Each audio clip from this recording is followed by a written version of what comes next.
Hello, and welcome to another edition of PTTP Paranormal. We've done all that. Sorry about the little technical issues, people, but we've been lucky because Michaela's been able to get in. So we are definitely going to be delving into Michaela's forward journey into the paranormal. We're going to talk about her podcast, Paranormal or What, which, as I mentioned in the previous description, you can find the links to her Facebook page and also Spotify. So if you haven't checked Michaela's podcast out, please do go and give it a check and a follow. Some really interesting conversations with Michaela with a number of guests throughout the paranormal field. If I'm looking down, I'm just sharing out the podcast so people know that we are back up and live. So what we're going to do, we're going to get straight into it with Michaela. As always, if you guys have got any questions or anything you want to bring up, please hit the chat and let us know, and we will have a chat about that. So let's bring Michaela up. So let's do this. Good evening. Hi. How you doing? Good. Better late than never. Yeah. So just everyone that's joining the chat again, thank you very much for joining us again. I don't usually do this, but because of the little mishap, can everyone share the podcast out just so people know that we are back up and running, because we want people to enjoy the chat. But Michaela, thank you very much for joining us. How have you been? I've been very stressed over the last half an hour. It's when it gets you, when you're ready for something. It's sort of like you were saying in your message to me, the spirits didn't want us to do this. So there must be a conversation that's going to come up that they don't really want us to delve into, but we're going to do it anyway. Maybe I'll tell you about my haunted, not haunted house. Honestly, that was really freaky because I'm on my son's PC in the kitchen, and it just wouldn't work. It literally wouldn't connect to the internet, and I kept restarting it. I ended up texting him at work, going, "Please tell me how to get this working." And then when I went on my phone, I thought I'm going to have to do it on my phone, and then it wouldn't let me join, and I was like, "You are joking, aren't you?" Something. It was like, do it. I thought, okay, so I'll start a little chat while you were getting ready. And I was like, okay, so we can have a little chat about upcoming events, what we got planned. Then I'm like, what do I do now? So it's just like, because I'm not used to being on the screen on my own. I'm always used to having someone with me to Yeah. chat to them. I just ask the questions and then I let them do the rest. But I just want to say thank you again to people joining. Tracy, Sarah, Abby. It's great to see you back in the room, Abby. I'm glad you're feeling much better. My brother's in the room, PJ. I was ready for a Hi, coffee. Sarah. He upset, just a little story. We had a barbecue at my mum's today, and my brother come up with the idea. Well, we come up with the idea we'd do some espresso martinis. Oh, But lovely. he was like, he wanted to do the shaking and everything. But for some reason, he pulled the lid off, and the espresso martini went all over my mum's kitchen walls. And she spent about half an hour going, oh my God, all the mess that he made from one espresso martini. Oh Useless. no! What a Absolutely waste of a useless. martini. I know. Well, the dogs enjoyed it because they were licking it up as quickly as they could. And then But scattering around after. no. Hey, Jenny from Emerald Isle Paranormal Researchers in Ireland. Thank you for joining and sharing Oh, out. hi, Jenny. Uh, so yeah, let's get into the world of Michaela. You've been a podcaster for a while now, Paranormal What? Yeah. How did you get into the paranormal? Was it from your own experience or what you've watched and sparked an interest for you? It was a very strange paranormal experience that I had. How long have we got? Because it's a slightly long story. Do you want me? Like I said, I asked the questions so you guys can talk, so I can just sit Right. here and Okay. listen and enjoy. So you crack on. All right. Well, I apologize if anyone's heard this, because if anyone's ever listened to my podcast or me on other podcasts, this is what I always tell. But anyway, right. So picture the scene, Yorkshire in the 1970s. But we won't go there. And I'm playing out in my primary school. So I lived in a little village called Bradshaw. And it was in the middle of nowhere, just a really small primary school. And next to the primary school was the field where we did the sports.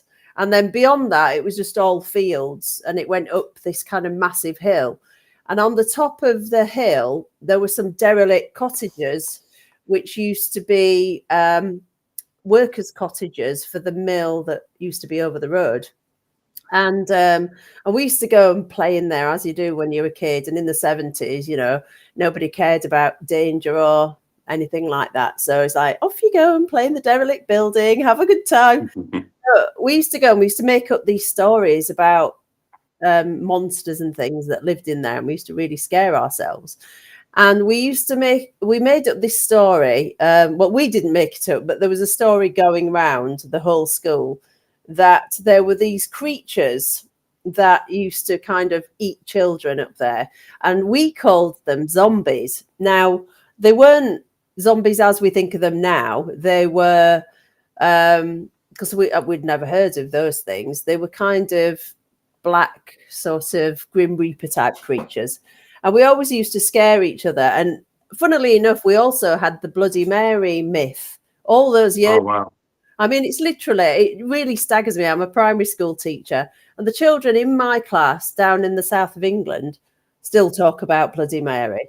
And it was going around when I was a kid. So these myths kind of go around schools for decades and decades. Anyway, so that's setting the scene. So one day we were out in the playground. I think it was an autumn day. And someone shouted, "Zombies, zombies, I can see the zombies." So we all ran over to where they were, which was by the wall that looked over the playing field and the other fields. And not on the playing field, but the field after, we could see these Grim Reaper type figures. And they were very tall, just as you would imagine, with cowled hoods. And they had wooden staffs, and they were herding the cows up the hill.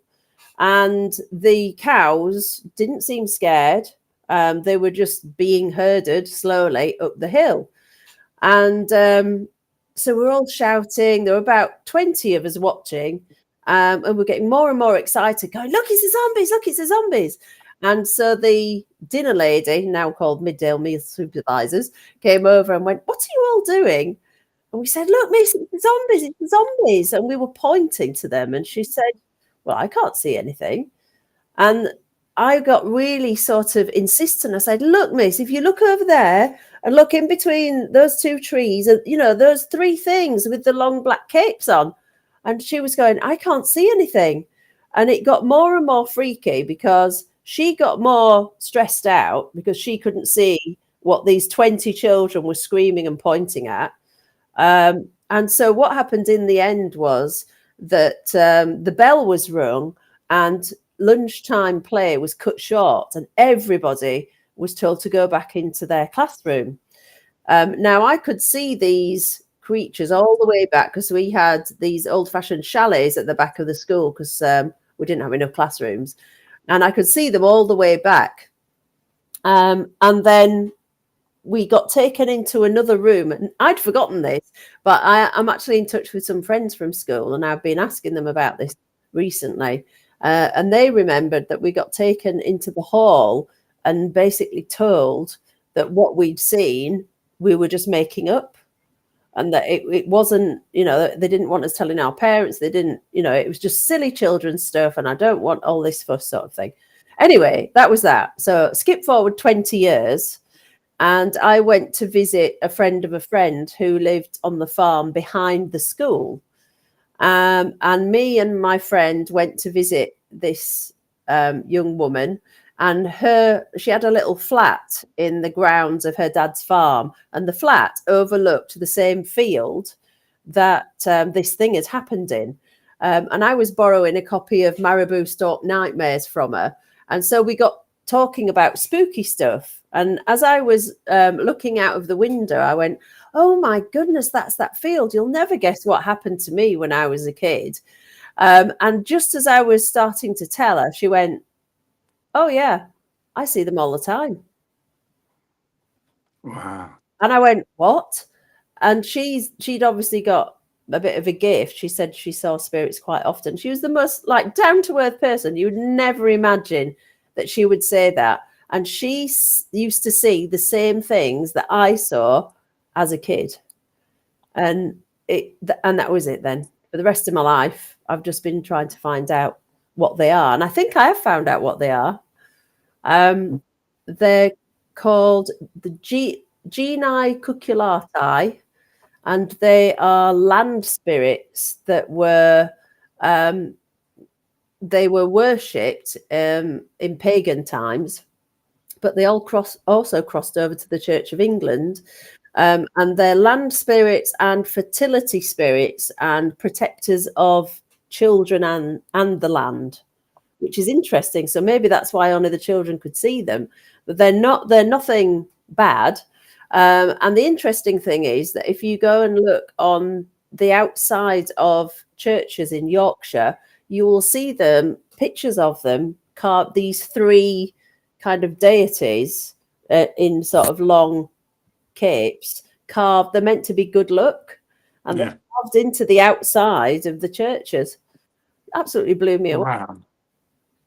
So since your experience, then you've been on quite a journey to find out more, and through that you've kicked off your podcast, Paranormal or What? Yeah. Where you don't necessarily just look into the ghostly side of things, because you've spoken to people about a number of different subjects. Do you want to tell us a little bit how that started, how you come up with the name, because that's quite a cool name, Paranormal or What? How did you get into the podcasting side of things? Well, like a lot of people, I was pulling my hair out during lockdown, going, oh my goodness, I can't just sit here and do nothing for the next God knows how long. So I thought, well, I'll start a podcast, and I sort of researched how to do it and had a go. And the story of the name of the podcast, I wish I could remember the guy who said it, but I was listening to a lot of other paranormal podcasts at the time, and there was this American older man who was very, very well known, and I cannot remember his name. And I was listening to a podcast with him on, and somebody mentioned something to him, and he went, oh my goodness, is that paranormal? Oh, what?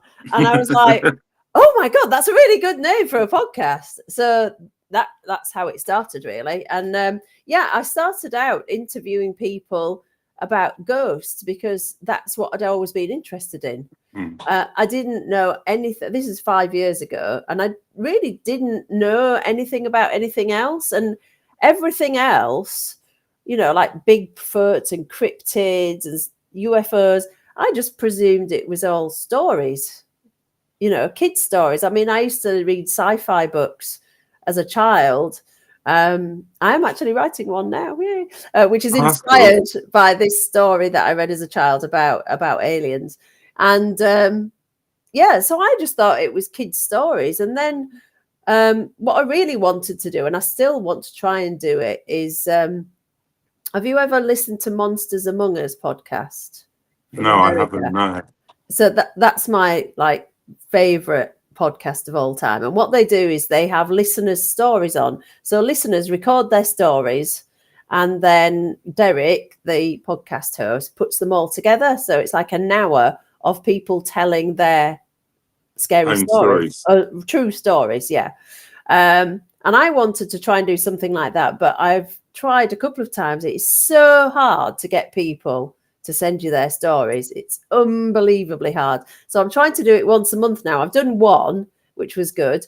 So I'm going to try and do it once a month. So it ended up evolving into an interview podcast.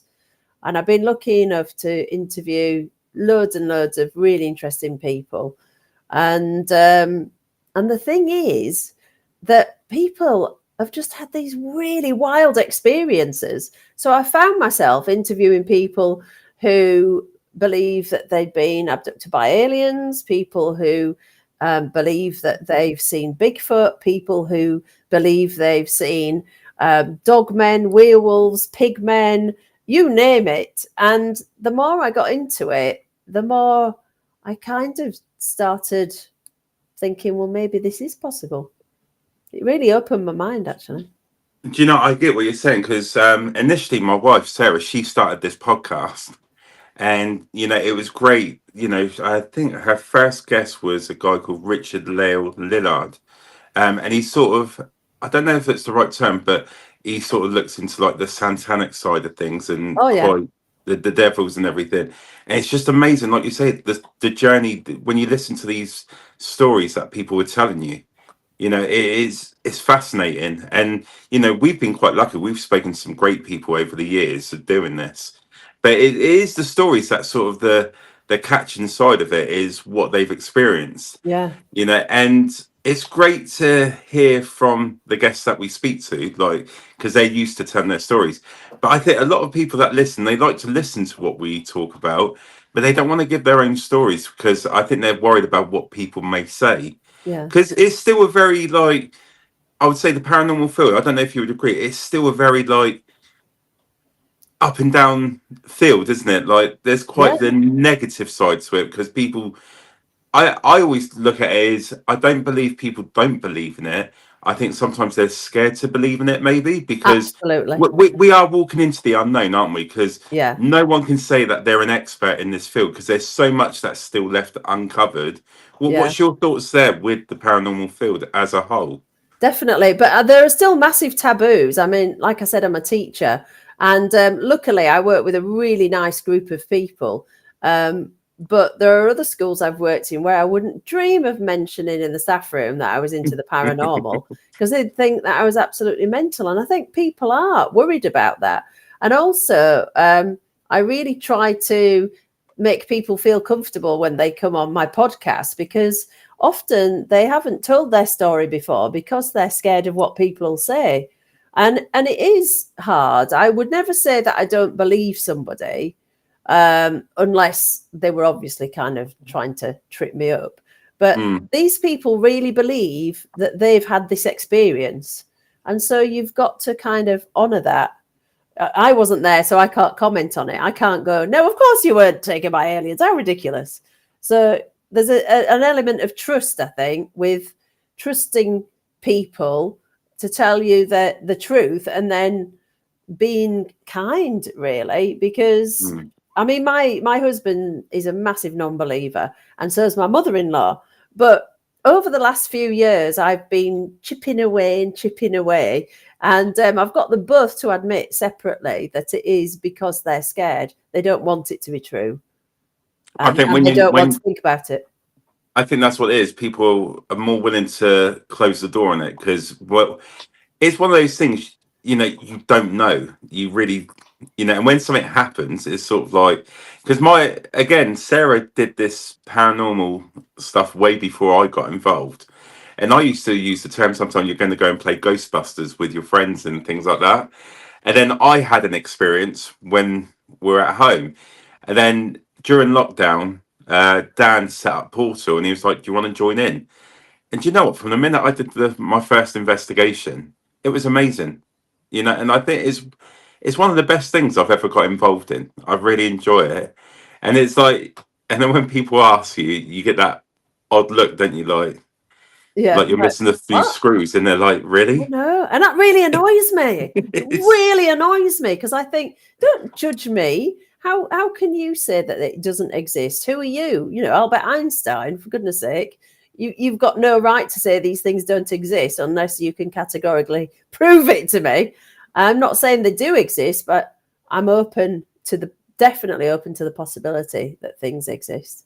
But even when you listen, because I got to interview the Kinsella twins, and they're into the UFOs, and they had experience relating to abductions and things like that.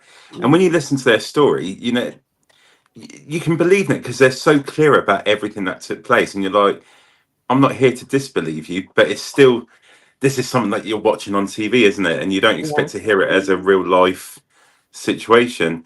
But through your journey, then, you've spoken to a lot of people about different stories. Is there parts of the paranormal that you're not sure about, that you've heard stories? Because for me, and we were talking just before we set up this new stream, there's a lady in America, she was talking about she's looking after these haunted dolls.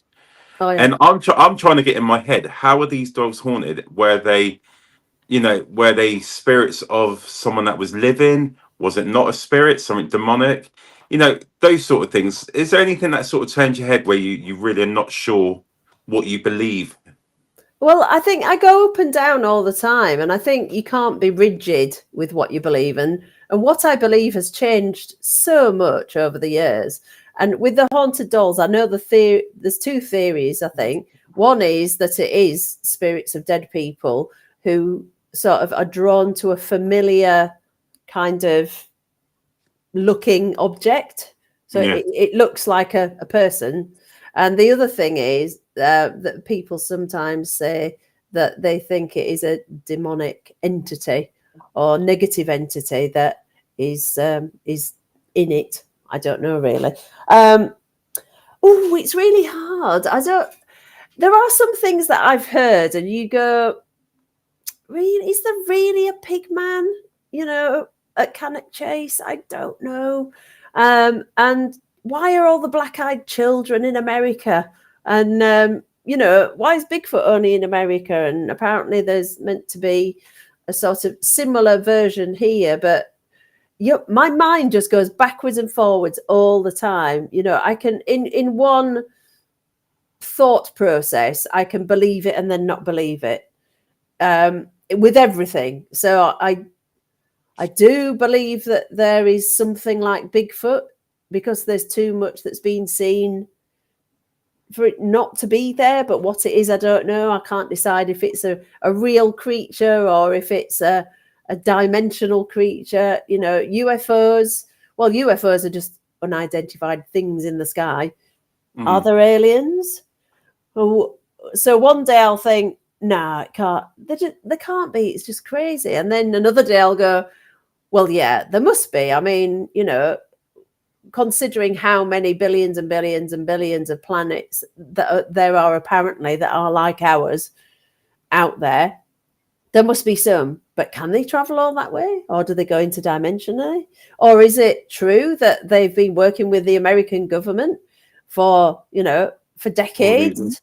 And why is it always America? Why don't they come here? And so my mind just goes like that all the time. I don't think there is anything that I would say I absolutely categorically do not believe in that.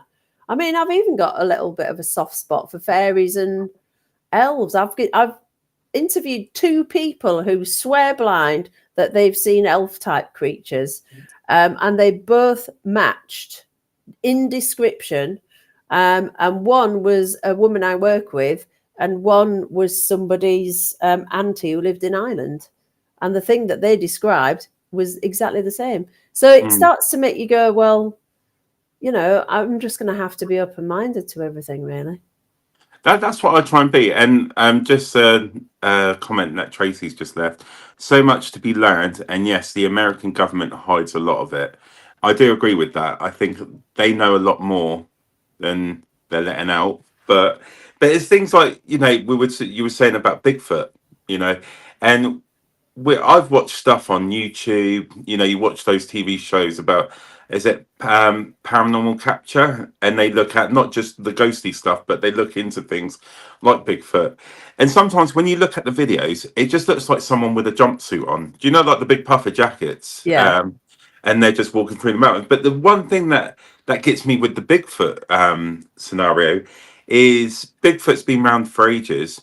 They know where Bigfoot sort of lives. They found his footprints and all this. And why have they never found a body? Like, surely he's going to pass on eventually. And and that's the question I've got. They've never found any real remains of Bigfoot, but they've seen sightings. And do you know what I mean? It just seems, and that's where it sort of turns my head, and I'm like, yeah. But what I say to people who, because it is, it's something to think about, but how many birds do you think there are, even in Britain? Birds flying in the sky, like millions and millions and millions and millions. How often do you walk around the streets and in your garden and trip over dead birds? Where do they go? Okay, you've got me there. Usually, I've always got something to say back, but yeah. And the only wild animals you see are the ones that have been run over by cars. You don't see, a fox that suddenly expires in the middle of the road, or so they obviously have habitats, like cats they go in and under somewhere if they know they can feel when they're going to pass on. And I'm sure that wild animals do. And why not Bigfoot doing that? Why not go somewhere deep to hide, and then the body gets eaten by predators and rots down? Or I don't know. Do you know what I mean? Yeah, it's just more, you would think, because we get so much, like, people have seen, like, real clear evidence of, I think, like, the spirit stuff and everything. But it's just things like, and like you're saying, like the cryptids as well, like you got the Jersey Devil and everything like that. I thought they were just made believe stuff, but then people were saying this is actual real stuff. And I got speaking to a person in America, and she's done loads of research on it all. I didn't realize how many different kind of cryptids there are. Yeah. We're not just talking a small handful. There is like loads of different stories, but a lot of them do come from America as well, don't they? A lot of the stories originate from America, and it's like, wow, we need to move over there and do some more research then and find I know. their stuff. So for yourself, you've done a lot with your podcast, and do you also go out on investigations and do investigations as well? Yeah, so I've been a member of several different groups, and anybody who's been doing this for quite a while will tell you that groups come and go like the wind. I used to be a professional actress before I was a teacher, and once I left acting to be a sensible teacher to get a wage every week, basically, I joined lots and lots of Amdram groups to kind of fulfill the urge. And there were lots and lots of politics. It's exactly the same with paranormal groups. I think I've been in 4, and they've all, I don't think it's me that's the common factor. They've all just kind of collapsed. Michaela comes, the team disappears. At the end of the group. I just went, oh, I wonder if I want. No, because I wasn't the one who was arguing each time. I was just the kind of Doylem in the middle going, oh, well, we're not doing this anymore then. oh, okay, I'll try and find somewhere else, because everybody would fall out and then, well, I'm not doing this anymore. And so the funny thing is, I've got T-shirts upstairs with all the different groups on that I've been in, and I keep getting them out and going, no, can't wear that one again. No, can't wear that one again. So I am with a group at the moment, and it was set up by my very good friend Sindel, who I've been investigating with for about, oh gosh, I don't know, about 4 years now, maybe longer actually. And it's called the PIT, the Paranormal Investigation Team, and it's quite a new team. It's only been going about a year, and there's just 5 of us at the moment, nice and small, and we go out not as regularly as we'd like to, because they live over an hour away from me, but we try and do it once a month. And so we still go out. Sadly, because of the money, it's always about money, isn't it? We end up going to a lot of public events, which are really just not satisfying at all. The nice thing is that some of the groups you go with, if they know that you're a kind of a group that knows what they're doing, they'll allow you to go off by yourself and do your own bit, but you can never get away from the noise pollution.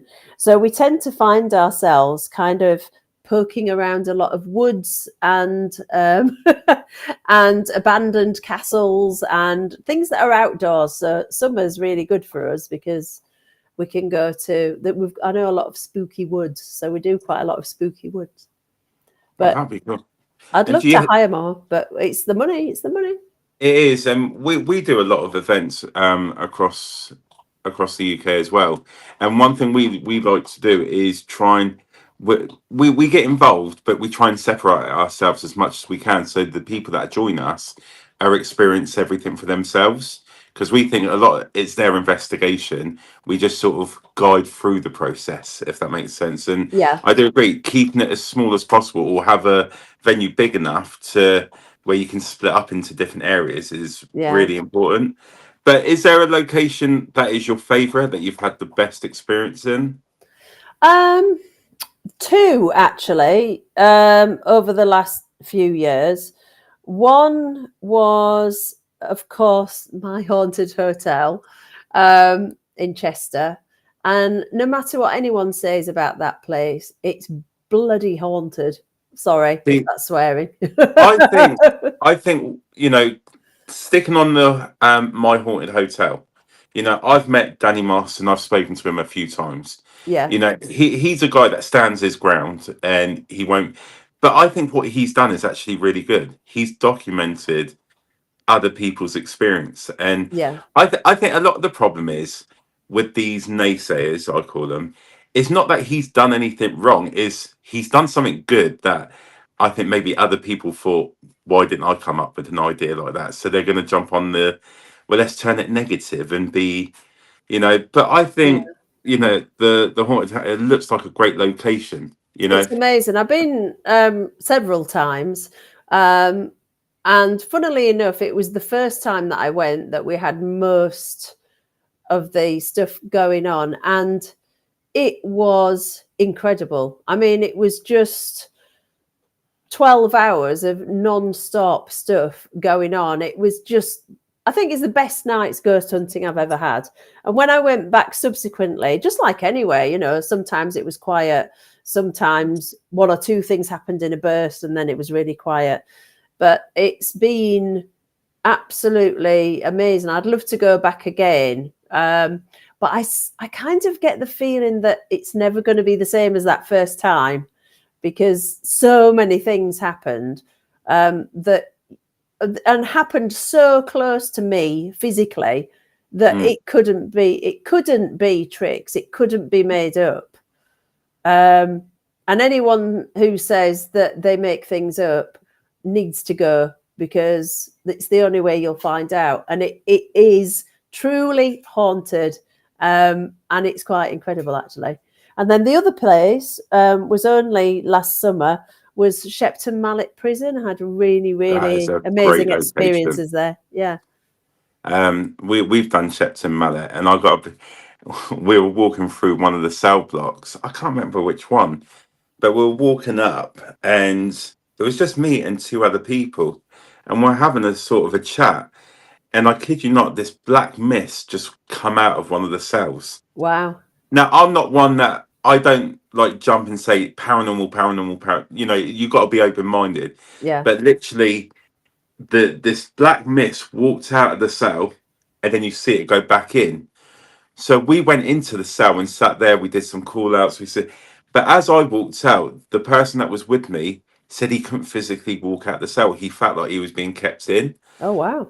And I'm there to myself, and I'm like, what do I do? You know, I don't. You know, like I said, I was really new to all this. So I didn't realize how in depth, you know, the paranormal field was. But he was literally just sat there, and he was like, I can't come out. I'm physically can't move out of the cell. And Yeah. he was in there for a good 25 minutes, like 25 minutes, just sat there.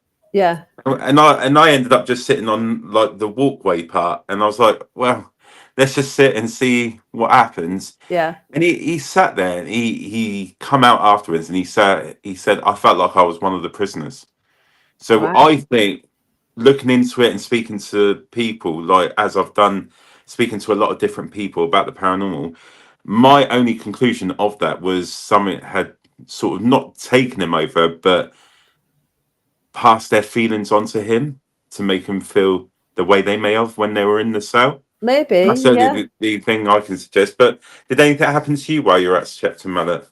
Yeah. Well, I had one of the most amazing experiences that I've ever had, sort of paranormally speaking. And we were in Wing A. I think it was cell 17. So if anyone goes, go into that one. And what had happened was I'd started coming down with some sort of lurgy. And actually on the night I thought I might be coming down with COVID, but thank goodness it wasn't. It was just some other lurgy that had exactly the same symptoms. Anyway, it came on really fast. And I was sneezing and sneezing. I must have sneezed 300 times that night, which really, really messed up all of the EVPs, because all you could hear was me going, achoo, achoo, achoo, and then going, blowing my nose. And Sindel kept saying, Michaela's blowing her nose again. And I just felt absolutely rotten. Anyway, we were stood there, and we had a camera on, but I had the digital voice recorder going. And I think that was the only thing they had, because it was they're quite small, those cells. And I think there were 4 of us in there. And while I was stood talking, I got this really bizarre feeling, which was like happens sometimes. It's like I was covered in cobwebs. It had like somebody's very light fingers were kind of all over me. And I was holding the digital recorder up like this. And then I said, oh, someone's touching my hand. And it was like, I remember I turned my hand over and I had the recorder pointing that way. And it was like somebody was going like this on the top of my hand. Wow. And the first thing I thought was, I'm imagining it. It's not real. I'm imagining it. And almost in response, it got more definite. And I stood there and went, someone's stroking my hand. And I wasn't scared, but I was kind of alert. And because I really don't get scared very easily. There's only been a couple of things that's ever scared me on investigations. Anyway, it carried on, and it became almost like I was being touched by electricity. Wow. And then it kind of went down my thumb like this. And then it moved to my head. And the others were looking at me, and my hair was moving. And it was like it's almost like somebody was going, there. Do you know what I mean? Wow. Like, Yeah. somebody was kind of comforting me. And it was just the most bizarre experience, because I actually felt like a person was touching me and stroking me. And when we replayed the EVP after, there was a man's voice on it, and it said, "You've got a cold. Oh wow. You've got a cold." And I'm like, and we played it in the cell. Sindel said, it says you've got a cold. I went, yes, I have got a cold. I chewed sort of, and it was so it was intelligent. You know, it said that I had a cold and I was coming down with this awful virus that I ended up having.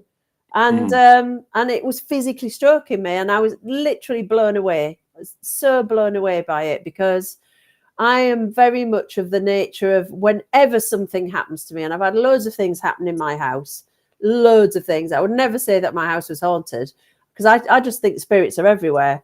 And I think maybe I attract them because I think about them a lot.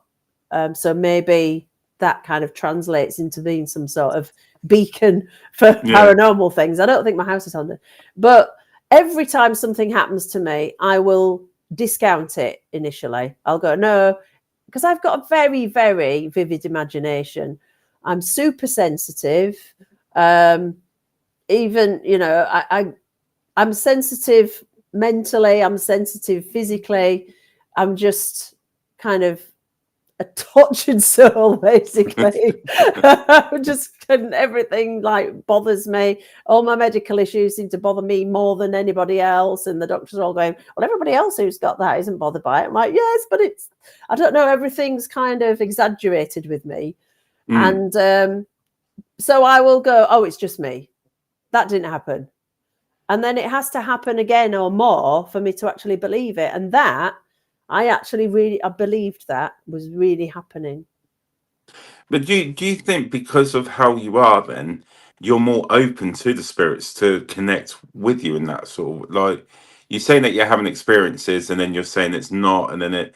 But I believe it, you know, your person, like I think my wife experienced a lot more than she says, Yeah. because of the kind of person that she is, and I think spirits are attracted to, like, and how can I put it, like, people that are more sensitive. I think a lot of the people that I see that are saying that they're having experiences, like if we're on an event, for example, you know, I know there's one lady that comes with us, Sarah, and she's a really good friend of ours. And she seems to have experiences quite a lot, but she's also quite a sensitive person. Like, Yeah. she really is open to her emotions. And I think energies are drawn to people with their emotions. Do you think that's why you may have those sort of I think experiences? it might Because be. I mean, it might be. I mean, can I just check, Nando, before I put my foot in it? Is this an over 18s thing, or am I not meant to be swearing or keeping it clean? Or oh, no, this is sort of more adults. We don't really have oh, juniors that's in, so all you right. you can crack on and say what you want to say. Well, what I want to say is I don't want to come across as one of those wankers who goes, "Oh, I'm an empath," just Yeah, because I'm sensitive. I think, but I kind of tick all the boxes, but I'd never yeah. say that about myself, because it sounds really wanky.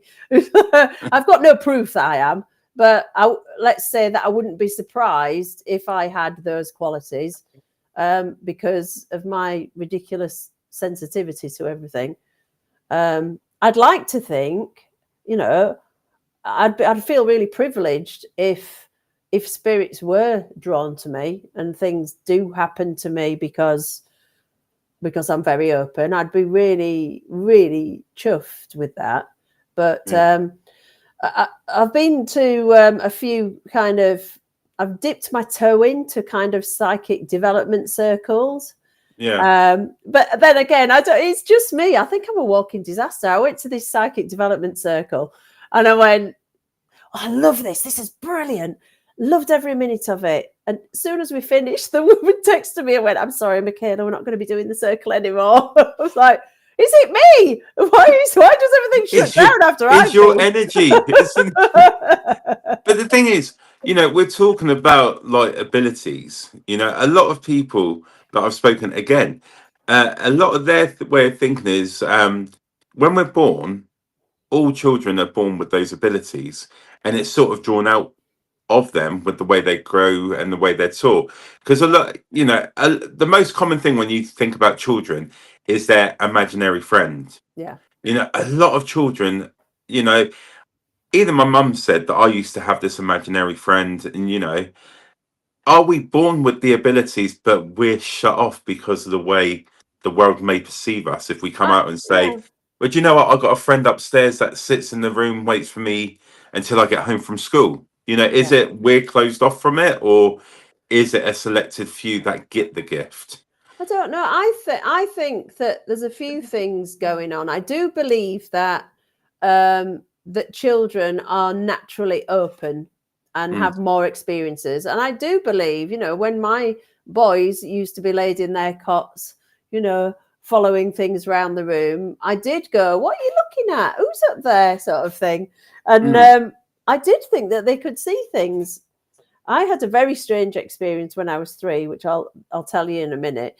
And I think that adults naturally, because they don't want their children to be scared, they'll go, "Oh no, it's not real. Oh, it's only pretend. Oh no, that doesn't really exist. There are no monsters under your bed."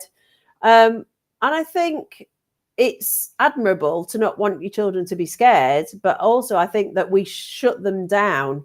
And whereas my husband would say that to my children, and I'd go, "But if it is a ghost, then keep looking at it. It'll be friendly. It's fine. Keep looking at." And he's going, "There's no such thing. It's fine. Don't worry about it." And I'm going, "But there might be. But I'm sure they're friendly," because I didn't want to shut them down.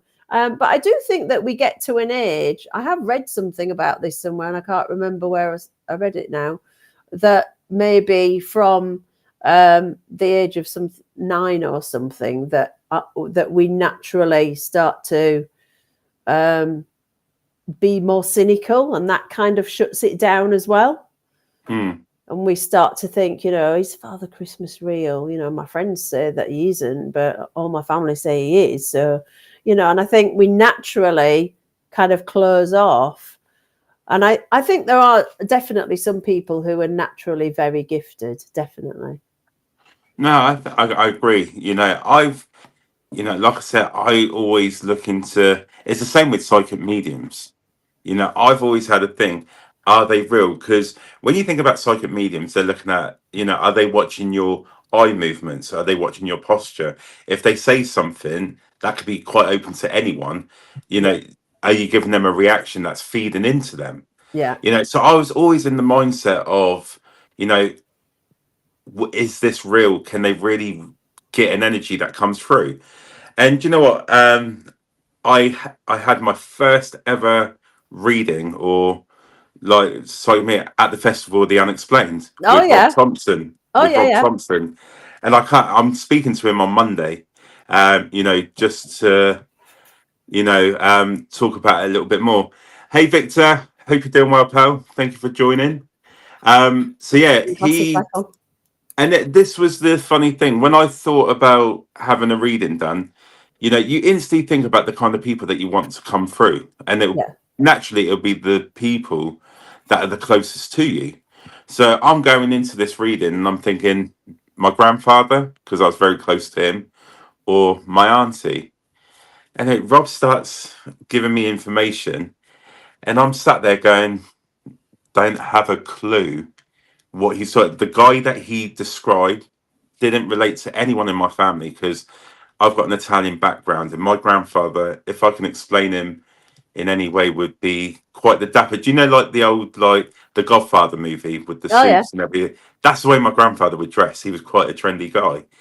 The guy that he was explaining was nothing of a sort, and I'm like, okay. And it gets to that point where have I wasted some money here? Because it is, you think about the money that you've released, and then he gave the name Norman Ellis.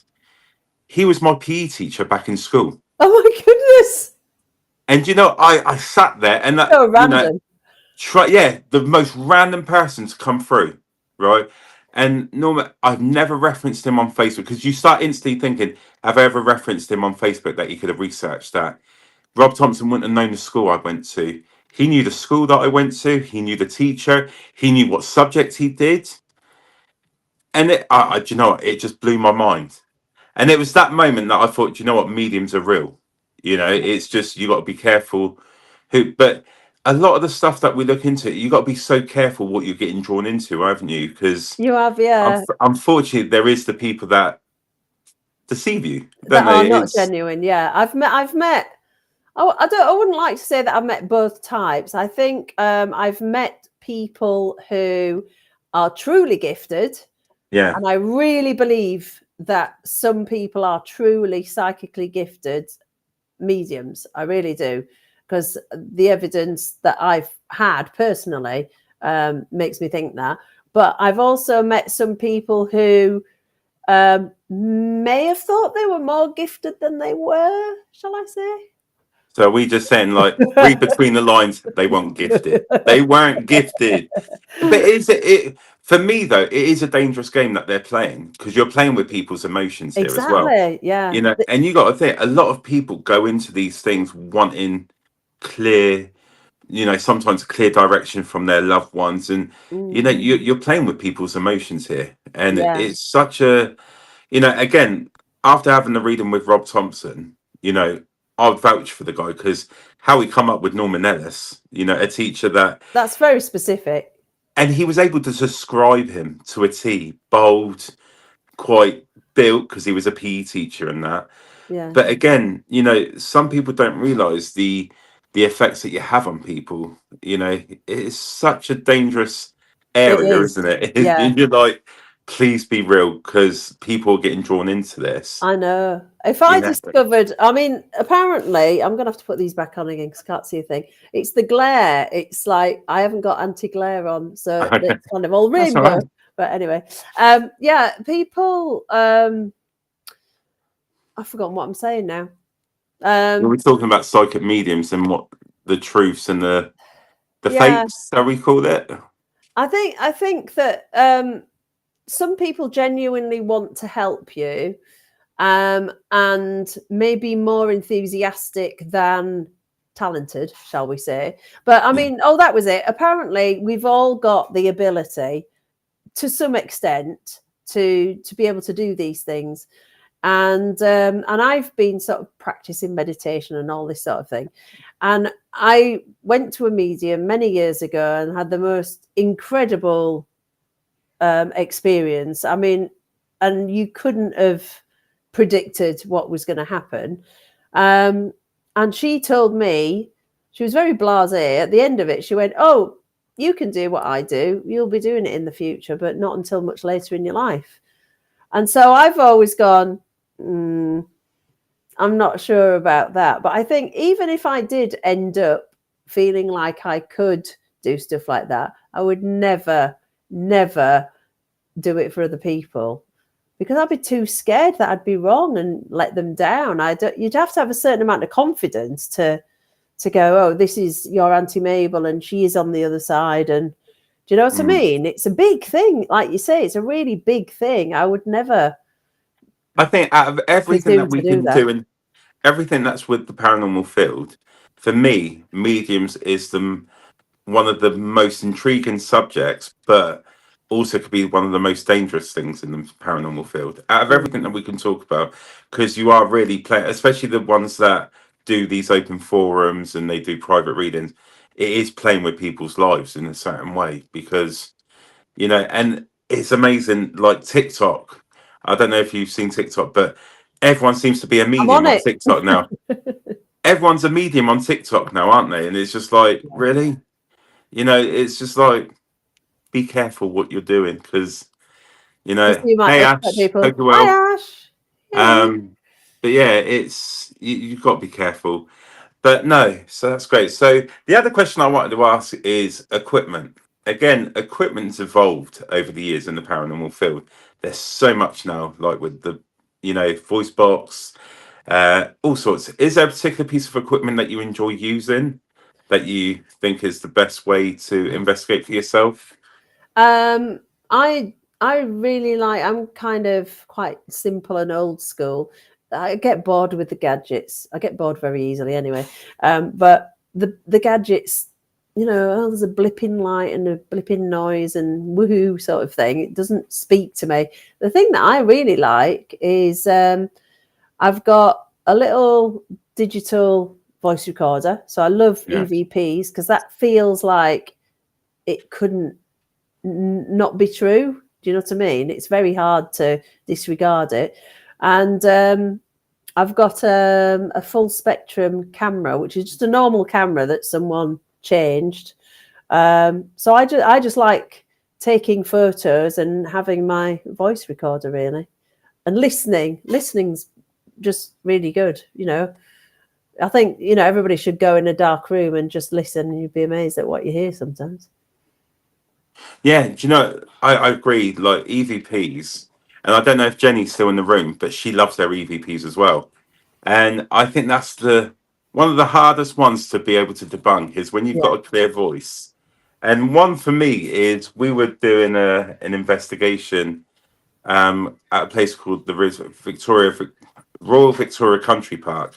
It used to be a hospital where Florence Nightingale used to work. All You right. know, so it dates back quite far. We were there doing the a spirit box session with EVP recording, and we introduce ourselves. So we go round saying, "Hi, my name's Nando. My name's quite unusual. So to get, to hear my name come through and my name come through like Oh Nando, it wow. repeated, and I thought that was cool. That was Yeah. a cool piece of evidence. But with the gadgets, do you think they work in the paranormal field, or do you think it's designed to give false positives? The gadgets that we use, because I think everyone uses them, Yeah. and sometimes you think you're getting some kind of intelligent responses, but do you think they're false positives then because of the way the gadgets are designed? I think they could be. I mean, everybody sort of seems to work on the idea that it's electromagnetic energy that is what spirits, ghosts, whatever are made of, and maybe that is true. But I'm sure there's probably a big scope of matter that these things are made from. And I think I wouldn't say that they don't work or they give false positives. I mean, we've all got excited at a K2 meter and then realised it was next to an electricity point and gone, oh, that's really disappointing. But I prefer using those bits of equipment outdoors because it's much more likely to be something, I think. When you're in the middle of a deep, dark forest and the REM pod's going off, it's like, well, what's that going to be, sort of thing. So I don't know if the jury's out. I'm not scientifically minded enough to know whether they actually sort of work properly. But, they can be fun, but I wouldn't stake my beliefs on them. But yeah, so like you said, you like to stick to your digital recorder and Camera. do it. No, definitely. And also leading for yourself, you're also going to be part of the Festival of the Unexplained this year, aren't you? With the podcasting side of thing, which that's great. I bet you're excited about doing that with them.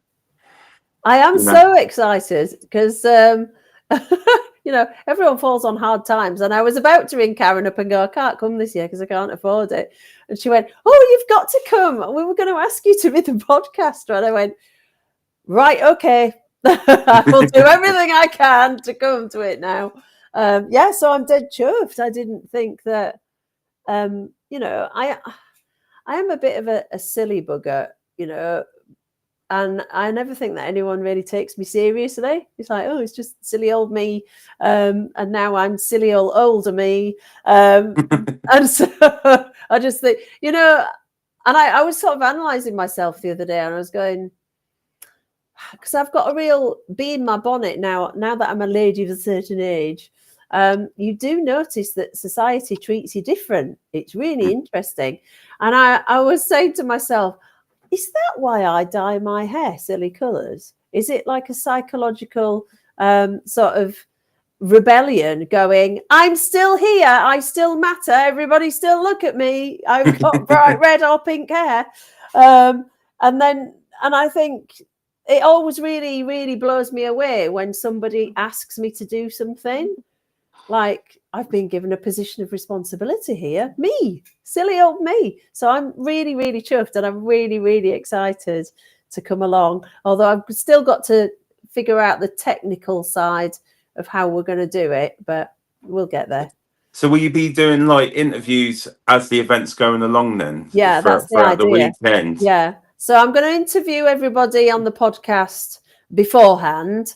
Yeah. And then the idea is while we're there, I'll be kind of like the roving reporter, and maybe I'll have my own little kind of table or something, and I can get people over and we'll do maybe live feeds and things like that, live interviews. Yeah. So I've got to figure that out, but it's really exciting. It's going to be great. But the Yeah, Festival of the Unexplained is a great weekend. You know, it is. It is. I've been twice now, and you know the party is absolutely great. You know, not like I can remember much of it the next day, but it's such a good weekend to have like-minded people, because again we speak to, when you speak to your normal group of friends, sometimes they sort of look at you and they're like, Yeah. no, don't want to know. Then when you can go to an event like the Festival of the Unexplained, you sort of just meet people and you can talk about anything, and you don't get that odd look, do you? It's like your own Yeah. little. One person put it, it's like your own little group of weirdos that Yeah. everyone just sort of mix in. You can just tell your story, and it's like it's absolutely great. So I know. And, you know, and you can go, oh, actually, I'm looking around and going, I actually feel like the normal one here. This is a new experience for me. but again, the guest speakers that you get to talk to as well, like Dave Schrader, and Yeah. what a funny guy he is. Like the way he tells his stories, and he really, like, it's like watching a play with him, isn't it? When he sort It's, of it's, talks. it's just like a one-man entertainment system, isn't he? And he gives very big hugs as well, which is, he's just such a very warm person. He's very nice. He is such a And nice guy. I got to meet my hero last year, Cindy Kaiser. I was She was lovely. I was kind of trying not to follow her around, going, it's Cindy, hi Cindy. I just think she's amazing. I think she's very talented. I think that, and then Shane Pittman as well. Yeah. I Oh, what really a nice enjoyed. guy. And he's coming I this year. really enjoyed talking to him, Yeah. and how down to earth they really are. You know, Yeah. they took time, because you know it's just such a great weekend. And anyone watching, if you haven't had the chance to do something like the Festival of the Unexplained, I would definitely recommend go along. You know, even if you start off doing like the day tickets, you Yeah. know, you will really meet some, not just about the guest speakers, but it's the people that go as well. We've met like David Young, you know, we've got talking to him, Bob and Lynn, you know, there's so many people that go that Oh, you become yeah. really friendly with, don't you? And it's just like, it's a Yeah. really good weekend, really good I weekend. met this really lovely group of people from further north than me, Mel and Jane and Dave. They're just lovely. And then you sort of go, well, I've got to go this year because I want to see these people that I've met as well as the paranormal. So it kind of becomes a whole different big thing, doesn't it? It's like a really nice gathering of different people, but all have the same interest, and that's what's Yeah. great. Yeah. But no, that's great. So, with regards to yourself with paranormal, what have you got coming up that people can look forward to? Like new shows that you got planned? Yeah, yeah. I'm also doing a new thing next Wednesday. So I'm doing a webinar. I've been asked to do a webinar for ASAP, which Okay. is I think it's the Association for the Scientific Study of Anomalous Phenomena. Or I went to their convention last year and kind of accidentally became a speaker by default because I did it. I presented Ash's presentation for him because he couldn't do it, and then they've asked me back this year as me. So I've got a talk on Wednesday night. It's a live webinar. 7 o'clock on when. No, hang on. Either 8. That's Thursday, isn't it? 7 o'clock on Thursday, and I will be talking about things that go missing, Wow. which is a pet thing of mine that really winds me up, and I've really done quite a bit of research on it to try and thanks Ash to try and find out, when your keys go missing and they turn up somewhere else. Well, it turns out it's a whole thing, and I've had 2 experiences that have made me believe that it is something paranormal, because usually when things go missing, you look for something and you go, oh, where is it? I'm sure I left it there. And then you go and you look again and it's there and you go, oh, I mustn't have seen it. Well, I've had 2 instances where things have happened like that, but I have taken notice. And so I knew for a fact that they weren't there. And then I've come back and they are there. And I'm shouting out to the ether like a mad woman going, I caught you at it then. I caught wherever you are. I know that wasn't there. And I caught you at it. So I'm really interested in missing objects. So that's my talk. And then obviously Festival of the Unexplained. And we've got some summer investigations with the pit. And that's it at the moment. I'd really like to do some more of the kind of iconic places. I was meant to go to, oh gosh, it's completely fallen out of my head. This happens to me all the time. It's not the Jamaica Inn. It's the other really scary pub that everybody goes to. The Ancient Ram. The Ancient Ram, yeah. I was meant to go there and do an investigation with Barry Guy from Help My House is Haunted. And I just couldn't get there. Everything went wrong. So I'd love to go to the Ancient Ram. I'd love to go to the Jamaica Inn. I'd love to go to some of the really iconic places this year and see if we can get there and see what they're like, see what all the fuss is about. So you're Yorkshire way, aren't you? You said. No, I'm from Yorkshire. This is the irony is that I moved from Yorkshire down south when. Okay. And now all the paranormal groups and all of the ghosts are in Yorkshire. And there's none where I live. So whereabouts are you based now then? I'm in Chichester on the south coast. Oh, you're not too far away from us then. Oh, where are you? We're in Southampton. Oh, no way. Oh, my God. Seriously. We're literally in Southampton. So we're not far away from you at all. So we need to do an investigation together. Yeah, I always thought you were further upfield because my accent, your accent, and we're really local to you. Have you ever done any investigations in Portsmouth? Yeah, we've done like the forts in Portsmouth. I did Fort Widley a couple of weeks ago. Great location. I do like that location. Yeah. The other one that we recently did for the first time was towards the end of last year was Fort Pembroke. Oh, so just up the road from Widley. So yeah, there's a number of locations around Portsmouth, Southampton. If you ever want to come on an investigation with us, just give me a shout and we can tell you what we've got planned. Oh, I'd love to. It's only an hour away, isn't it? We got Pembroke in October. Yeah. Talking about Fort Pembroke, we've actually got Pembroke in October, so I can send you the details. Yeah. I didn't realise that you were that close. Yeah. The excitement to have someone that's near us that we're talking and we can actually do something together. I know. Literally nobody in my town is interested in this stuff. And I'm always, this is why, because my husband's not into it. My kids are kind of interested. I managed to drag my eldest son along to an investigation at the end of last summer. But so that's why I'm always everywhere by myself. Billy No Mate's turning up going, it's me by myself again. Hi. I've got no friends. So I'd love to team up. And if you're doing one in the next few weeks, let me know and I'll come over. Do you know, I will send you stuff that we've got planned, because it'll be great. So yeah, I will send you some of the events and some of the places that we got booked. And if you want to come along, then by all means, how exciting. Yeah. I didn't realise how close you were. When you said Chichester, I'm like, that's not far from us at all. That's actually really close. So that'd be quite cool.